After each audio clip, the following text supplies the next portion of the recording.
गति के बारे में मोशन चैप्टर तो है सदिश और अदिश राशि में अंतर लिखे। सदिश और अदिश राशि में अंतर लिखे तो पहले हम लोग लिखेंगे सदिश राशि के बारे में। इसमें परिमाण और दिशा दोनों होता है। सदिश राशि में क्या होता है? परिमाण और दिशा दोनों होता है।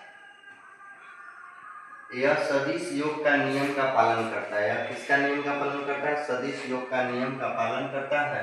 सदिश राशि को व्यक्त करने के लिए माथे पे तीर का निशान का उपयोग करते हैं। जब सदिश राशि को हम व्यक्त करेंगे तो तीर के उसके ऊपर तीर के लगाएंगे। जैसे है ए लिखे तो इसके ऊपर तीर लगा देंगे। ये किसका हो जाएगा?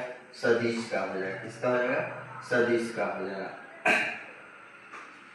अदिश में इसमें परिमाण होता है लेकिन दिशा नहीं होता। अदिश में क्या होता है? परिमाण होता है लेकिन दिशा नहीं होता है, उसे अदिश बोलते हैं। यह बीजगणितीय नियम का पालन करता है। किसका नियम का पालन करता है? बीजगणितीय नियम का पालन करता है। अदिश राशि के व्यक्त करने के लिए किसी विशेष निरूपण की आवश्यकता नहीं होती। अदिश राशि को व्यक्त करने के लिए किसी भी चिन्ह का उपयोग नहीं होता, उसका जरूरत नहीं पड़ता। इसके बाद हम लोग पढ़ेंगे दूरी और विस्थापन में अंतर। दूरी और विस्थापन में क्या अंतर है? दोनों में क्या डिफरेंस है? दूरी कर वह वस्तु द्वारा तय किए गए रास्ते की लंबाई को दूरी कहते हैं। दूरी किसे कहते हैं? तो कह रहा है किसी वस्तु द्वारा तय किए गए रास्ते की लंबाई को दूरी कहते हैं। दूरी किसे कहते हैं? किसी वस्तु द्वारा तय किए गए रास्ते की लंबाई को दूरी कहते हैं। यह एक अदिश राशि। यह कैसा राशि है? यह एक अदिश राशि। अदिश राशि कौन है? दूरी क्या है? अदिश राशि। तय की गई दूरी हमेशा धनात्मक होता है। दूरी क्या होता है?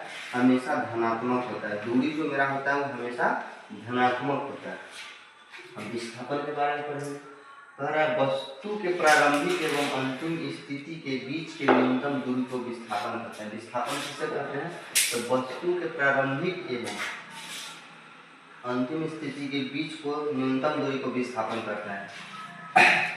जैसे में देख लीजिए वस्तु के प्रारंभिक, यहाँ से जैसे कोई वस्तु हो गया, इसका प्रारंभिक स्थिति यहाँ हो जाएगा, ये अंतिम स्थिति फाइनल पॉइंट। ये दोनों को जो बीच में जो दूरी है इसी को हम लोग क्या कहेंगे? विस्थापन कहेंगे। यह एक सदिश राशि होता है। विस्थापन कैसा राशि है? विस्थापन सदिश राशि है। विस्थापन सदिश राशि है। विस्थापन धनात्मक या ऋणात्मक या शून्य भी हो सकता है। विस्थापन क्या हो सकता है? धनात्मक भी हो सकता है, ऋणात्मक भी हो सकता है और शून्य भी हो सकता है। क्वेश्चन इसी पर एगो दिया गया है। जैसे एक वस्तु के द्वारा कुछ दूरी तय की गई, क्या इसका विस्थापन शून्य हो सकता है? एक वस्तु के द्वारा कुछ दूरी तय की गई, क्या इसका विस्थापन शून्य हो सकता है? अगर हाँ तो अपने उत्तर को उदाहरण में समझें। अपने उत्तर को उदाहरण के साथ समझाने के लिए कहा है। तो इसका आंसर होगा यहाँ विस्थापन शून्य हो सकता है। विस्थापन क्या हो सकता है? शून्य हो सकता है। एक आदमी घर से स्कूल जाता है। एक आदमी, देखिए एग्जाम्पल को समझाया जा रहा है। एक आदमी घर से स्कूल जाता है और स्कूल जाकर आपस घर आ जाता है। स्कूल जाकर आपस घर आ जाता है तो ऐसी स्थिति में उसका विस्थापन क्या होगा? शून्य होगा। ऐसा स्थिति में उसका विस्थापन क्या होगा? शून्य होगा। आज हम लोग पढ़े हैं सदिश राशि और अदिश राशि में अंतर, दूरी और विस्थापन में अंतर। इसको चाल को स्पीड बोलते हैं। किसी वस्तु द्वारा इकाई समय में तय की गई दूरी को चाल कहते हैं। चाल किसे कहते हैं? तो किसी वस्तु द्वारा इकाई समय में तय की गई दूरी को चाल कहते हैं। चाल बराबर होता है दूरी बटा समय। चाल बराबर क्या होता है? दूरी बटा समय। चाल का ऐसा ही मात्रक होता है मीटर प्रति सेकेंड। इसको हम लोग प्रति पढ़ते हैं। मीटर की लाइन को प्रति सेकेंड, मीटर प्रति सेकेंड होता है। चाल का सीजीएस मात्रक होता है सेंटीमीटर प्रति सेकेंड। चाल का सीजीएस मात्रक होता है सेंटीमीटर पर सेकेंड। चाल कैसा राशि है? तो चाल अदिश राशि है। चाल कैसा राशि होगा? तो चाल अदिश राशि होगा। चाल कितने प्रकार के होते हैं? चाल 4 प्रकार के होते हैं। चाल कितने प्रकार के होंगे? चाल 4 प्रकार के होंगे। एक समान चाल, असमान चाल, तात्क्षणिक चाल, औसत चाल, uniform speed, non uniform speed, average speed, ये सब पढ़ना है। अब हम लोग पढ़ेंगे एक समान चाल। एक समान चाल किसे कहते हैं? एक समान चाल किसे कहते हैं?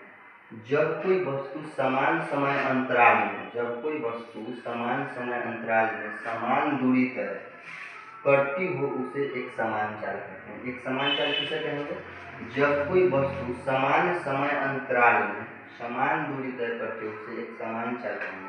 जैसे मैं बता रहा हूँ, अगर कोई आदमी है जो 5 मिनट में 2 किलोमीटर जाता है, 5 मिनट में कितना जाता है? 2 किलोमीटर। फिर 5 मिनट में जाएगा 2 ही किलोमीटर, फिर 5 मिनट में जाएगा 2 ही किलोमीटर। इसी को कहेंगे एक समान चाल, जिसका चाल भी समान होना चाहिए और दूरी भी समान होना चाहिए।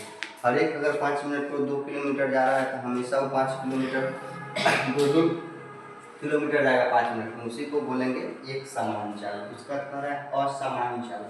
जब कोई वस्तु समान समय अंतराल में असमान दूरी तय करता है उसे असमान चाल कहते हैं। जब कोई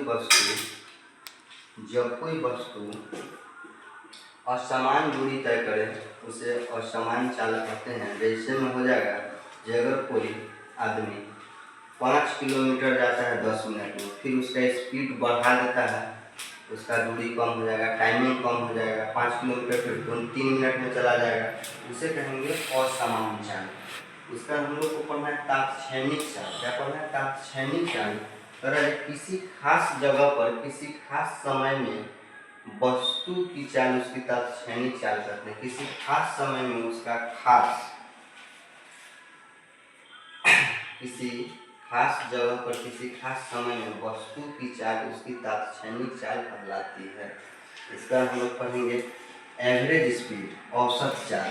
पर किसी वस्तु द्वारा भिन्न भिन्न समय अंतराल में तय की गई कुल दूरी, किसी वस्तु द्वारा भिन्न भिन्न समय अंतराल में तय की गई कुल दूरी तथा तय की गई दूरी में लगा समय को अनुपात को औसत चाल कहते हैं। औसत चाल किसे कहते हैं?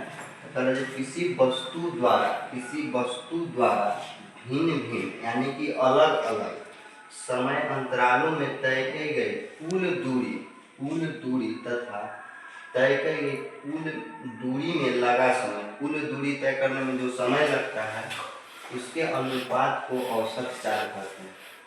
औसत चाल बराबर फॉर्मूला हो जाएगा कुल दूरी बटा कुल समय। ये दोनों फॉर्मूला इम्पोर्टेंट है।